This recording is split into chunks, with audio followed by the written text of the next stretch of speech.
नमस्कार, जय हिंद। तो देखिए दोस्तों, बिहार दरोगा के लिए हम आपको लगभग सारे टॉपिक पर वीडियो उपलब्ध करा रहे हैं। मतलब एक ऐसा टॉपिक नहीं है जो हम छोड़ रहे हैं। इस बार बिहार दरोगा में किसी भी हाल में मैं ये मान के चल रहा हूं कि ये नौकरी आपको नहीं मुझे लेनी है, और इस लेवल से मैं आपको कंटेंट उपलब्ध करा रहा हूं। तो बिल्कुल भरोसा करके जो भी चीजें दे रहा हूं, जितने भी पीडीएफ, अगर आप पीडीएफ ग्रुप से जुड़े हैं तब तो बहुत बढ़िया है। आपको जितने भी पीडीएफ दिए जा रहे हैं रिवीजन के लिए, सबको रिवीजन कर डालिए। आपका प्रारंभिक परीक्षा निश्चित ही निकल जाएगा, ना का कोई सवाल ही नहीं है, बिल्कुल। लेकिन हाँ, जो चीजें उपलब्ध करा रहा हूं उसको पढ़ना पड़ेगा। खाली ले लेने से नहीं होगा भाई, पढ़ेंगे तभी होगा ना। आज हम लोग देखेंगे बिहार दरोगा के लिए विश्व इतिहास। ठीक है, विश्व इतिहास में टॉपिक है, इसको आप या तो ब्रह्मांड कह लीजिए या फिर सोलर सिस्टम भी कह लीजिए, है ना। ब्रह्मांड के अंदर ही ये सोलर सिस्टम आएगा, ज्यादातर क्वेश्चन सोलर सिस्टम के इसमें आपको दिखाई देंगे। यहां से आपको 1 से 2 प्रश्न रहेगा ही रहेगा। इसमें 50 क्वेश्चन हमने सेट किया है। क्वेश्चन तो 50 सेट किया है, लेकिन उसके अलावा और भी एक्स्ट्रा पॉइंट आपको तथ्य मैं बताऊंगा, वो भी आप नोट करिएगा। तो कॉपी और कलम लेके बैठ जाओ मेरे भाई, अब हम शुरू करने वाले हैं। आइए देखिए, जिनका ये टॉपिक कंप्लीट है, मतलब पहले से पढ़े हैं, उनके लिए एक तरह से रिवीजन हो जाएगा। तो स्किप मत करिएगा, रिवीजन भी बहुत जरूरी है ना।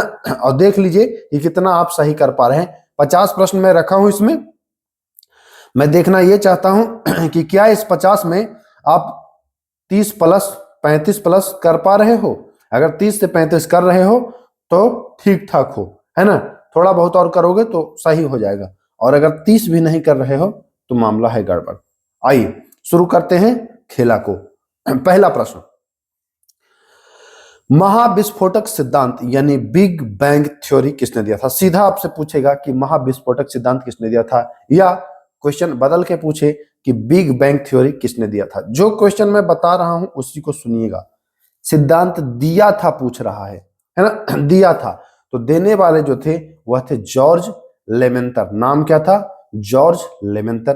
तो विकल्प ए ध्यान रखिएगा। लेमेंतर जो थे उन्होंने महाविस्फोटक सिद्धांत यानी बिग बैंग सिद्धांत दिया था। महाविस्फोटक सिद्धांत में था कि विस्फोट हुआ है और उसी से पूरा ब्रह्मांड की उत्पत्ति हुई है ना। तो ये ध्यान रखिएगा। आइए दूसरा पूछता है, ये उत्पत्ति के संदर्भ में ये पूछता है ना कि दोलन का सिद्धांत किसने दिया था। दोलन का सिद्धांत, तो दोलन का सिद्धांत जो दिया था वह दिया था संडेजा। संडेजा, डॉक्टर एलन संडेजा। ये देखिए संडेगा लिख दिया है, लेकिन संडेजा होगा, ध्यान रखिएगा। दोलन का सिद्धांत जो दिया था वह दिया था डॉक्टर एलन संडेजा। दो आपका क्लियर हो गया, महाविस्फोटक और बिग बैंग तो ये जॉर्ज लेमेंतर, बाकी दोलन तो बताएंगे डॉक्टर एलन। अच्छा ध्यान रखिएगा, दोलन है और यहाँ एलन है, तो ये भी आप इजीली याद कर लोगे, कोई दिक्कत नहीं होगा। आइए, ये बहुत अच्छा प्रश्न है तीसरा। चलिए, रात्रि में दिखाई पड़ने वाला सबसे चमकीला तारा कौन है। जो आपको रात में सबसे चमकीला तारा दिखे तो समझ लीजिए कि वो कौन तारा है, और पूछेगा एग्जाम में, बताना है आपको।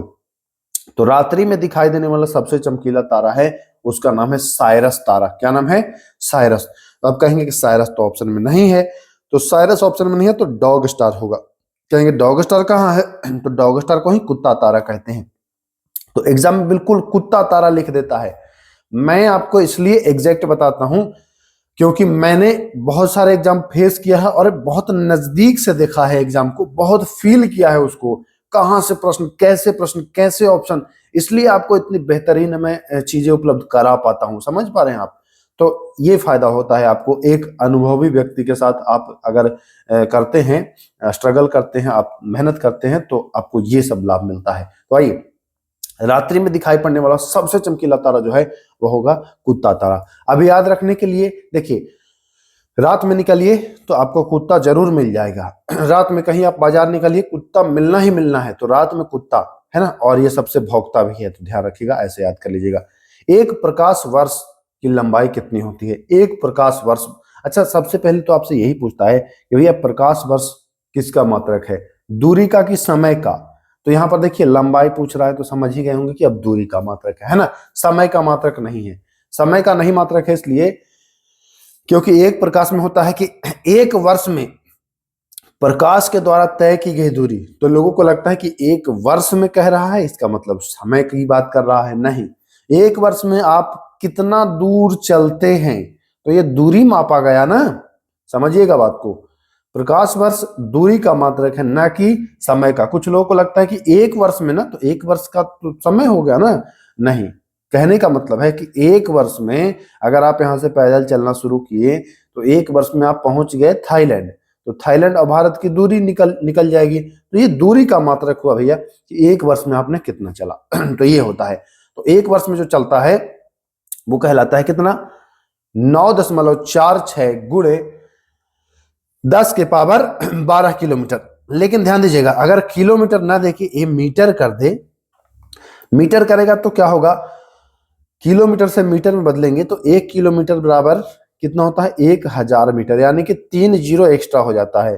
तो 12 पर 3 और ऐड कर दीजिएगा तो 15 हो जाएगा ना। यानी मीटर जब पूछे तो 9 गुणे 10, 9 गुणे 9.46 गुणे 10 के पावर कितना, तो 12। और अगर इसको 10 कर दे, इसको 10 भी कभी कभी लिख देता है, 10 भी लिख देता है, तो ये ध्यान दीजिएगा 10 लिखेगा तो यहाँ पावर 1 कमा दीजिएगा। चलिए आइए, स्टेडी स्टेट थियरी। जी हाँ, स्टेडी स्टेट थियरी किसने दी थी, तो स्टेडी स्टेट थियरी जो दिया था, ये दिया था थॉमस गोल्ड और हरमन बाडी। किसने दिया था, थॉमस गोल्ड एवं हरमन बाडी। तो ए विकल्प यहाँ पर सही हो जाएगा। आइए देखिए, अब आपको फंसाने के लिए प्रश्न ये रखा गया है। मैंने पहला क्वेश्चन क्या बताया था कि बिग बैंग थ्योरी किसने दिया था, तो आप बताए थे कि जॉर्ज लेमेंटर। लेकिन आपसे पूछेगा कि बिग बैंग थ्योरी का विस्तृत व्याख्या किसने की थी, और ऑप्शन दे देगा जॉर्ज लेमेंटर, तो फंस जाएंगे। तो ध्यान रखिएगा, व्याख्या डीप में व्याख्या जो किया था वह रॉबर्ट वेगनर ने किया था। ध्यान रखिएगा, रॉबर्ट वेगनर ने किया था। तो ये अच्छा सवाल है, ध्यान रखिए। चलिए आते हैं 7वां प्रश्न। 7वां सवाल देखिए क्या कह रहे हैं। किस कण को गॉड पार्टिकल के नाम से जाना जाता है। सीधा आपसे पूछा कि गॉड पार्टिकल के नाम से किसे जाना जाता है, तो गॉड पार्टिकल हिग्स बोसान को कहा जाता है। किसे, हिग्स बोसान को गॉड पार्टिकल कहा जाता है। ध्यान रखिएगा। सूर्य का निकटतम तारा कौन है, सूर्य का निकटतम तारा, सूर्य का निकटतम तारा इनमें से कौन है, सीरियस या पोल स्टार या बेटलज्यूस या प्रक्सिमा सेंचुरी। तो सूर्य के सबसे नजदीक, जैसे ये सूर्य है ना, तो ये सूर्य के सबसे नजदीक जो तारा है वह तारा है प्रक्सिमा सेंचुरी। तो ध्यान रखिएगा, प्रक्सिमा सेंचुरी, ये इंपॉर्टेंट हो जाता है। प्रक्सिमा सेंचुरी सूर्य का ये सबसे निकट का तारा है, ठीक है ना। कौन सा तारा है भैया, तो बताएंगे कि प्रक्सिमा सेंचुरी सूर्य के सबसे निकट का तारा। अब अगर पूछे कि पृथ्वी के सबसे नजदीक का तारा, चलिए बता दीजिए पृथ्वी के सबसे नजदीक का तारा कौन है। तो आप लोग देखते हैं लेकिन बता नहीं पाएंगे। तो पृथ्वी के सबसे जो नजदीक है ना तारा, वह है सूर्य। तो आप कहेंगे कि ये तो तारा की बात कर रहे हैं, भाई सूर्य भी एक तारा ही है, क्योंकि ये नजदीक है सबसे, इसलिए ये बड़ा और गर्म इतना करता है। अब सोच लीजिए बाकी तारे अगर नजदीक होते तो क्या स्थिति होती, समझ रहे हैं। तो ये है मामला। चलिए, हमारी जो पृथ्वी है किस आकाश गंगा में स्थित है, तो हमारी पृथ्वी जो है यह दुग्ध मेखला या उसी को कहते हैं मिल्की वे। मिल्क मतलब दूध होता है ना, तो दुग्ध मेखला या मिल्की वे। तो ध्यान रखिएगा। ये लाल दानव रेड जाइंट कब बनता है, लाल दानव तारा तब बनता है जब तारा में हाइड्रोजन कमने लगता है। तारा में क्या होने लगता है, हाइड्रोजन कमने लगता है, तो ये लाल दानव तारा बन जाता है। कम रहा है इसका मतलब कि अब इसका समाप्त होने का शुरू हो गया है ना, तो ये ध्यान रखिएगा, कम रहा है। आइए, हमारी आकाशगंगा का निकटवर्ती पड़ोसी कौन है, मतलब हमारी जो आकाशगंगा कौन है, तो हमारी आकाशगंगा तो अभी बताया मैंने कि मिल्की वे या फिर इसको दुग्ध मेखला कहते हैं। लेकिन हमारी आकाशगंगा जो है इसका पड़ोसी कौन सा है भैया, तो पड़ोसी जो है ना, देखिए कहीं कहीं देवयानी देता है, लेकिन एंड्रोमेडा सही होगा आंसर। अब जो नए खोज हैं वो एंड्रोमेडा को बताते हैं, तो ध्यान रखिएगा एंड्रोमेडा होगा राइट आंसर। आइए, पृथ्वी पर मिलने वाला सबसे बड़ा उल्का पिंड, पृथ्वी पर मिलने वाला सबसे बड़ा उल्का पिंड, अब तक जो सबसे बड़ा उल्का पिंड मिला है वह है हुआ बेस्ट। नाम याद रखिएगा, हुआ बेस्ट, ये सबसे बड़ा उल्का पिंड है। बहुत इंपॉर्टेंट सवाल है, 12वां सवाल नोट कर लीजिए, एग्जाम में आ सकता है, छप सकता है। चलिए आइए 13वां, तारों का रंग निर्भर करता है। तारों का रंग किस पर निर्भर करता है भैया? तो तारों का जो कलर है अब ये दिखाता है कि ज्यादा टेम्परेचर है कि कम टेम्परेचर है। तो ध्यान रखिएगा, तारों का जो रंग है वह तापमान पर निर्भर करता है। लेकिन लेकिन लेकिन ध्यान रखिएगा, ऑप्शन अगर मिल जाए कि एक से अधिक, तो ये भी ध्यान रखना है। अभी हमने बताया कि लाल दानव तारा, तो आपने क्या बताया कि हाइड्रोजन कम रहा है, यानी कि हाइड्रोजन कम रहा है, उसका टेम्परेचर भी कमेगा, यानी कि वो बूढ़ा हो रहा है। एक तरह से वो आयु भी बता रहा है, तो तापमान भी बताएगा और आयु भी बताएगा। अब ऐसा विकल्प रहे तो आपको क्या आंसर करना है? तो जो विकल्प मैं दिया हूं अगर सेम ये विकल्प रहे तो आप तापमान लगाएंगे, ठीक है ना? क्या लगाएंगे? तापमान आप लगाने वाले हैं, ठीक, ध्यान रखिएगा। और अगर आकार के जगह पर रहे ए और सी दोनों, तब आप ए और सी दोनों लगाइएगा, ध्यान रखिएगा, है ना? तो ये महत्वपूर्ण चीज है, ध्यान रखना है। आइए, चंद्रशेखर सीमा किस वर्ष निर्धारित की गई थी? तो चंद्रशेखर जो सीमा थी वह वर्ष 1930 में, कब? 1930 में निर्धारित की गई थी, तो ध्यान रखिएगा। सबसे कम तापमान वाला ग्रह, वह ग्रह जहां टेम्परेचर सबसे कम है। तो ध्यान दीजिए, जो ग्रह सूर्य से सबसे दूर होगा वही, यही सोच रहे हैं, तो ध्यान रखिएगा।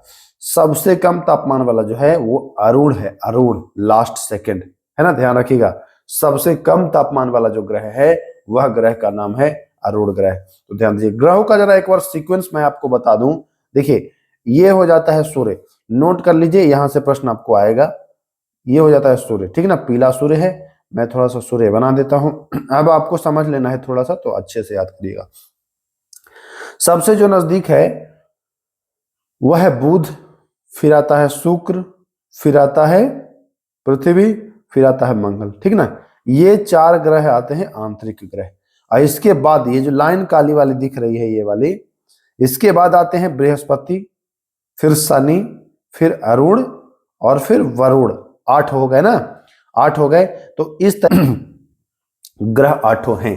तो आपको ये ध्यान देना है कि सबसे कम टेम्परेचर अरुण का हो जाएगा। चलिए, सबसे कम घना, अब इतना कम घना है कि शनि के बारे में कहा जाता है कि भैया ये तैर सकता है पानी पर भी। अगर इस ग्रह को पानी में डाल दीजिएगा तो पानी पर भी तैर सकता है। मतलब इतना हल्का, इतना कम घना है। अब यहां से प्रश्न पूछ देता है कि किस ग्रह को जल पर भी तैराया जा सकता है, तो बता देंगे आप कि शनि को। यह बहुत कम घना है। और सबसे ज्यादा घना, तो सबसे ज्यादा घना हम ही लोग जहां रहते हैं, पृथ्वी। अब आदमी भी इतना है, समझ ही गए होंगे कि घना आदमी भी यहाँ है, लेकिन आदमी से तो मतलब नहीं है, क्योंकि यहाँ मिट्टी है, तो जान ही रहे कि घना है। तो सबसे घना अपना पृथ्वी है और सबसे कम घना शनि है। राशियों की संख्या कितनी है? कुछ ना बुझाए तो बहिनों की संख्या बता दीजिए, 12 है ना? यही राशियां हैं। ना समझ में आए तो यही बता दीजिए। चलिए, ब्रह्मांड वर्ष की जो अवधि है, यह कितनी अवधि है? तो यह अवधि है 25 करोड़ वर्ष। जी हाँ, ब्रह्मांड वर्ष की अवधि जो है वो 25 करोड़ वर्ष है, ध्यान रखिएगा। और सूर्य की आयु, तो ये 5 अरब वर्ष। अब आप कहेंगे ये वर्ष वाला, ये प्रश्न पूछता है भाई, ये प्रश्न पूछा है सूर्य की आयु और ब्रह्मांड वर्ष, तो दोनों ध्यान रखिएगा, 25 करोड़ वर्ष और ये 5 अरब वर्ष, है ना? तो दोनों ध्यान रखिएगा। चलिए, ये क्या हो जाएगा? 5 अरब वर्ष। क्लियर? आइए अगला सवाल देखिए क्या कहता है। सूर्य का प्रकाश पृथ्वी तक पहुंचने में, सूर्य का प्रकाश पृथ्वी तक पहुंचने में कितना समय लेता है भाई? तो सूर्य का प्रकाश पृथ्वी तक पहुंचने में लगभग 8 मिनट 20 सेकेंड। 8 minute 20 second. अब 8 मिनट को सेकेंड में बदल दीजिए, तो 8 छक 48, 480 और 20, लगभग 500 सेकेंड होगा ना? 500 सेकेंड, तो ऐसे याद रखिएगा। चलिए, प्लूटो को बौना ग्रह बनाया गया है। प्लूटो को कहा जाता है कि ये बौना ग्रह है, लेकिन कब से?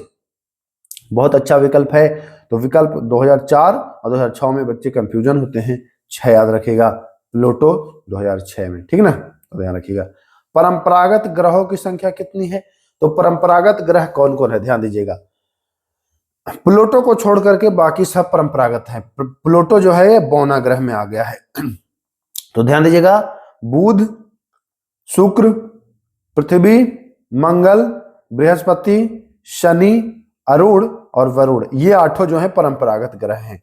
इसमें 4 आंतरिक हैं और ये 4 बाह्य हैं, और इन्हीं के बीचवा में ये क्षुद्र ग्रह रहता है। तो ये भी प्रश्न पूछ देता है कि क्षुद्र ग्रह कहां पाया जाता है। आइए, इनमें से कौन सौरमंडल का भाग नहीं है? तो अभी बताया, बृहस्पति, नेपच्यून, मंगल, ये प्लेनेट एक्स नहीं है सौरमंडल का भाग, तो ध्यान रखिएगा। निम्न में से कौन जोवियन ग्रह है? जोवियन ग्रह, जोवियन ग्रह जिसको बाह्य ग्रह भी कहते हैं। तो आंतरिक 2 तरह का होता है, ध्यान रखिएगा। एक होता है आंतरिक ग्रह, इधर आंतरिक हो जाएगा, ध्यान रखिए, मैं लिखूंगा, ये होगा आंतरिक, और ये होगा बाह्य, या इसी को जोवियन कहेंगे ना। तो ध्यान दीजिएगा, आंतरिक में 4 गो होगा, बुध, शुक्र, पृथ्वी और मंगल, ये आंतरिक होगा। बाह्य में होगा बृहस्पति, शनि, अरुण और वरुण। तो ये कौन सा इसमें है? बृहस्पति नहीं है, तो जोवियन ग्रह क्या हो जाएगा? बृहस्पति। और मंगल और बृहस्पति के बीच में क्षुद्र ग्रह पाया जाता है, तो ध्यान रखिएगा। कौन सा ग्रह बिना उपग्रह का है, मतलब इसका उपग्रह नहीं है, इस ग्रह का कोई उपग्रह नहीं है। तो एक ग्रह नहीं है, ऐसा 2 ग्रह है जकर कोई उपग्रह नहीं है। और दोनों ग्रह के नाम जान लीजिए कि बुध और शुक्र है। और बुध और शुक्र जानते हैं कि सूर्य के सबसे नजदीक ये दोनों हैं, बुध और शुक्र। बुध और शुक्र ये दोनों जो पास में है ना, ये दोनों का उपग्रह सूर्य लपेट लेगा। समझ लीजिए, यही मान लीजिए कि सूर्य खींच लिया कि चल तुम लोग का जरूरी है जी, हम है ये हैं। तो ये समझिए दोनों का नहीं है। किस ग्रह पर कैलोरिस बेसिन पाया जाता है? बहुत अच्छा प्रश्न है, ये पूछेगा एग्जाम में, तो याद रखिएगा कैलोरिस बेसिन, बा से बेसिन और बा से बुध, याद रखिएगा। अब कहेंगे कि बा से तो बृहस्पति भी होगा, तो नहीं, बृहस्पति नहीं मानिएगा, नजदीक है बुध सूर्य के, तो बुध मानिएगा। ये किस ग्रह को पृथ्वी के सिस्टर कहा जाता है? पृथ्वी की सिस्टर मतलब पृथ्वी की बहन या पृथ्वी की भगनी। तो मैं बताया कि पहले क्या है, पहले बुध है, फिर शुक्र है, फिर पृथ्वी है, फिर मंगल है ना। तो शुक्र को जो पहले आता है उसको पृथ्वी की सिस्टर कह देते हैं, पृथ्वी की सिस्टर शुक्र, सा से शुक्र और सा से सिस्टर। अक्सर बच्चे एग्जाम में कंफ्यूज होते हैं कि मंगल को कहते हैं कि शुक्र को कहते हैं। तो एस से सिस्टर और ये शुक्र भी होगा, शुक्र तो वीनस होता है, लेकिन सा से शुक्र होगा और सा से सिस्टर होगा। चलिए अब आइए, पृथ्वी का सबसे निकट का तारा, पृथ्वी का सबसे निकट का तारा तो मैं बता दिया कि सूर्य। अच्छा, पृथ्वी के सबसे निकट का ग्रह कौन सा है?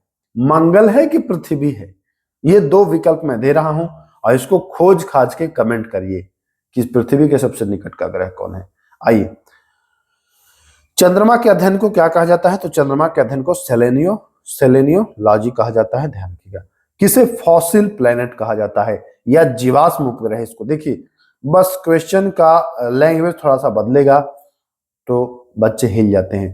तो इसको फॉसिल प्लेनेट या जीवाश्म ग्रह भी कहते हैं, और ये है मून यानी चंद्रमा को, ठीक ना। आइए, चंद्रमा का सबसे ऊंचा पर्वत शिखर कौन सा है? चंद्रमा का सबसे ऊंचा पर्वत शिखर, देखिए पहले क्या था उससे मतलब नहीं, अब हाल ही का जो आया है वो चंद्रमा का सबसे ऊंचा शिखर जो है वह माउंट ह्यूजेंस है। चूंकि अब चंद्रमा पर भाई नए नए लोग भेज रहे हैं तो उससे पता चल रहा है ना। तो माउंट ह्यूजेंस, याद रखिएगा, माउंट ह्यूजेंस चंद्रमा का सबसे ऊंचा पर्वत शिखर है। आइए 32वां सवाल। चलिए, जब चंद्रमा पृथ्वी से सबसे दूर होता है तो उसे क्या कहते हैं? मतलब कि चंद्रमा 2 टाइम होता है, एक सबसे दूर हो जाएगा और एक हो जाएगा नजदीक। तो दूर हो जाएगा तो कहेंगे कि अपभू। अच्छा, अप मतलब क्या होता है? अप मतलब ऊपर, ऊपर मतलब कि और ऊपर चला गया, दूर चला गया, तो अपभू है ना। और उप मतलब छोटा, मतलब कम, है ना, कम। तो जब नजदीक होगा तो उप बताइएगा, और जब दूर होगा तो अप बताइएगा। मुझे उम्मीद है ये भी आप समझ गए होंगे ना। चलिए अगला, पृथ्वी के संदर्भ में चंद्रमा का द्रव्यमान, तो पृथ्वी के संदर्भ में 1:81 होगा। क्या होगा? 1:81, है ना, तो ध्यान रखिएगा। आइए, किस ग्रह पर पृथ्वी जैसा ऋतु परिवर्तन होता है?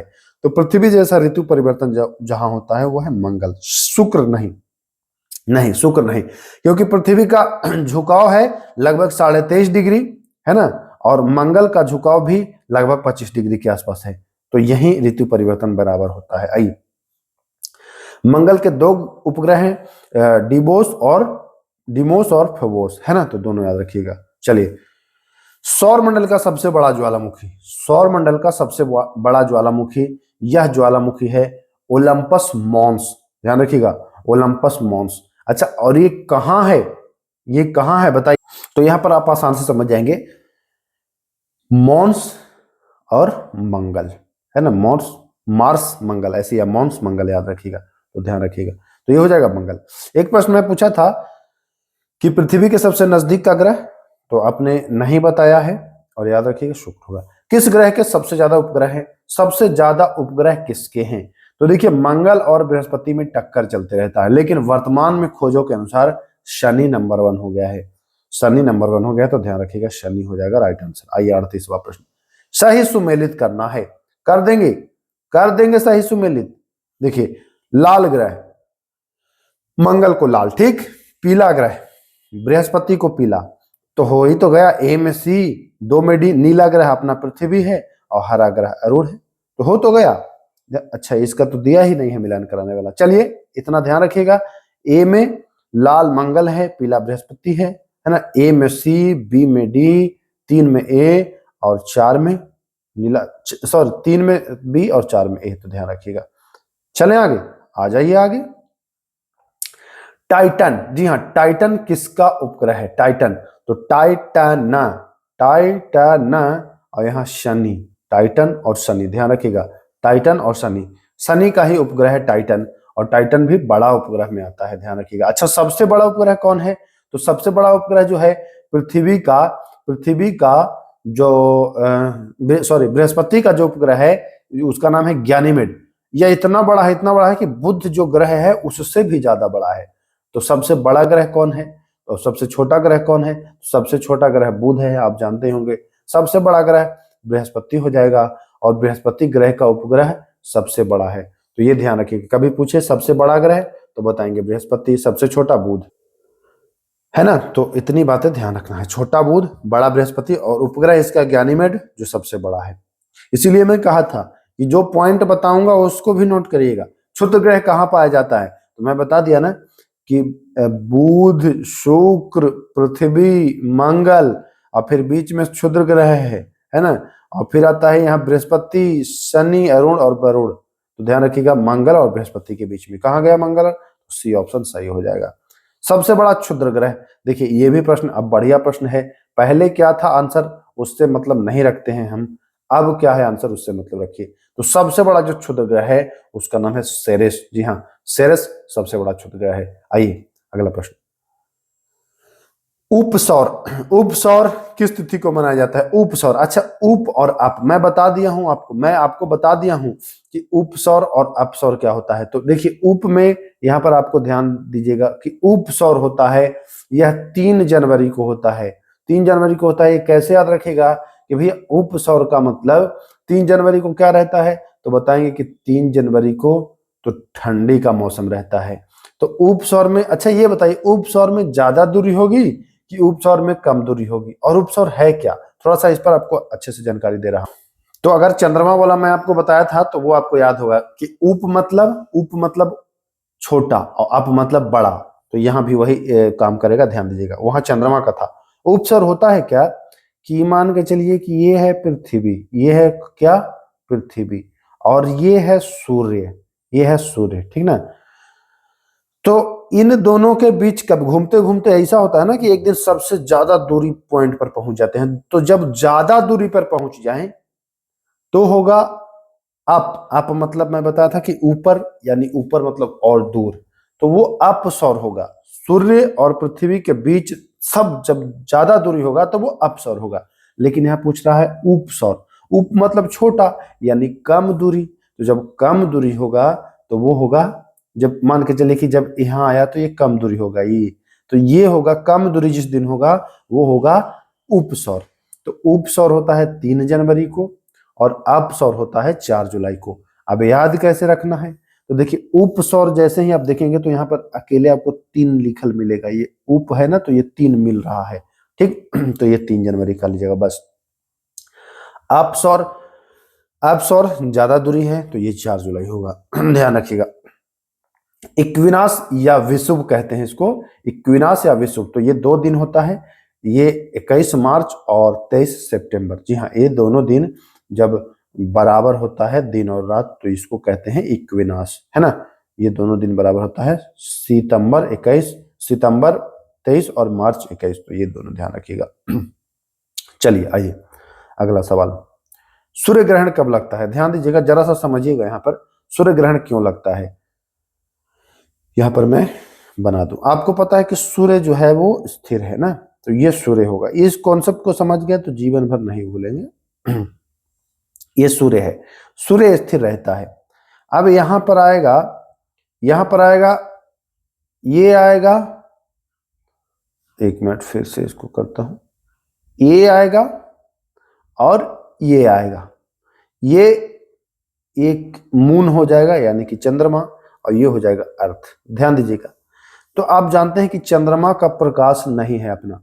अब ये पृथ्वी के बीच में ये चंद्रमा को आकर के रोक लिया, हमको सूर्य नहीं दिख रहा है। देखिए, ये मान के चले कि हम लोग यहाँ पृथ्वी पर हैं और पृथ्वी से हम सूर्य डायरेक्ट देख रहे थे, अभी चंद्रमा बीच में आ गया, ये बीच में आ गया, तो अब हमको सूर्य नहीं दिखेगा। तो हम कहेंगे जा, सूर्य नहीं दिख रहा है, सूर्य ग्रहण लग गया। सूर्य ग्रहण कब लग गया? जब बीच में चंद्रमा आके रोक दिया। तो ध्यान रखिएगा, बीच में चंद्रमा आता है तो सूर्य ग्रहण लगता है, और सूर्य ग्रहण हमेशा अमावस्या को लगेगा, अमावस्या को लगेगा, ठीक। तो ये ध्यान रखिएगा, सूर्य ग्रहण अमावस्या को लगेगा। कब लगेगा? जब बीच में चंद्रमा आ जाए। अब यही क्या होगा कि चंद्र ग्रहण लगेगा। चंद्र ग्रहण कब लगेगा ये भी मैं बता देता हूं, जरा सा समझ लीजिए। मान के चलिए ये सूर्य तो रहेगा अपनी जगह पर, सूर्य नहीं हिलेगा। अब ये पृथ्वी है, तो जानते हैं कि चंद्रमा भी पृथ्वी के घूमते रहता है ऐसे ऐसे गोल। तो चंद्रमा जब घूम के यहां पर आ जाए तो अब चंद्रमा का तो ये मून मान के चलिए और ये अर्थ होगा। चंद्रमा का अपना प्रकाश नहीं है, सूर्य पूरा धूप रोक लिया। अब रोक लिया तो चंद्रमा का अपना प्रकाश तो है नहीं, तो चंद्रमा अब हमको नहीं दिखाई देने लगा। तो भैया जो ना दिखे तो वही ग्रहण है। तो यहाँ चंद्रमा नहीं दिख रहा है, यानी कि जब बीच में पृथ्वी आ गया तो चंद्र ग्रहण पूर्णिमा को लगता है। तो ध्यान रखिएगा, चंद्र ग्रहण पूर्णिमा को लगता है। आइए, ब्रह्मांड में सबसे दूर स्थित तारा जो है वो कौन है ब्रह्मांड में? तो ये बहुत अच्छा प्रश्न है, नोट कर लीजिए। सबसे दूर स्थित तारा जो है इसका नाम है एरेंडेल। ध्यान रखिएगा, एरेंडेल सबसे दूर स्थित तारा। आइए, किस ग्रह पर सूर्योदय पश्चिम में और सूर्यास्त पूरब में होता है? तो ये होता है अरुण और शुक्र दोनों, यानी ए और बी दोनों। एक कैलेंडर माह में जब 2 पूर्णिमाएं होती हैं तो दूसरे वाले जो पूर्णिमा होगा उसको कहा जाता है, उसको ब्लू मून कहते हैं, ब्लू सुपर नहीं, ब्लू मून कहते हैं। तो ध्यान रखिएगा, जब एक महीना में 2 बार चंद्रमा आ जाए, जैसे आ जाता है ना, वो तो 28 दिन का ही होता है महीना जो हिंदी वाला है, और ये 31 दिन का। तो मान के चले कि एक तारीख के पूर्णिमा है और एगो 31 को या 30 को हो गया या 29 को हो गया, तो 2 पूर्णिमा हो गया, तो दूसरा वाले को ब्लू मून कह देंगे। ध्यान रखिएगा। हैली पुछल तारा जो है यह कब दिखाई देगा? ये कब दिखाई देगा बताइए? तो 2062 में ये दिखाई देगा। 2-3 पॉइंट और है जो मैं एक्स्ट्रा बता दे रहा हूं आपको। तो अगर इससे भी पूछ सकता है कि ये हेली पुछल तारा कब कितने साल पर दिखाई देगा, तो ये बताइएगा कि 76 साल पर ये दिखाई देगा, ठीक ना। अब 2-3 पॉइंट और बता दूं। सबसे छोटा ग्रह बुध, सबसे नजदीक का ग्रह सूर्य के तो बुध, सूर्य से सबसे दूरस्थ ग्रह, सूर्य से सबसे दूरस्थ ग्रह कौन हो जाएगा? वरुण। अब एक बार जरा सीक्वेंस में बता दूं यहां पर। हाँ, ये कोने में मैं सूर्य को रख रहा हूं, सूर्य बना भी दे रहा हूं। अब यहां से शुरू कर रहा हूं। बुध, शुक्र, पृथ्वी, मंगल, बृहस्पति, शनि, अरुण और वरुण। ध्यान दीजिए, अब यहां से प्रश्न बनेगा, पूछेगा सूर्य, यह है सूर्य, सूर्य के सबसे नजदीक का ग्रह, तो सूर्य के सबसे नजदीक बताएंगे सबसे नजदीक बुध। ठीक। सूर्य के सबसे दूर का ग्रह, दूर का ग्रह बताएंगे वरुण। पृथ्वी के सबसे नजदीक का ग्रह, तो पृथ्वी के सबसे नजदीक का ग्रह बताएंगे शुक्र। ठीक ना। अब ये बताएंगे कि पृथ्वी किसके किसके बीच में है, पृथ्वी किसके किसके, तो मंगल और शुक्र के बीच में। ठीक। किस किस ग्रह के उपग्रह नहीं है, तो जो दोनों सूर्य के नजदीक है, यानी कि बुध और शुक्र के उपग्रह नहीं है।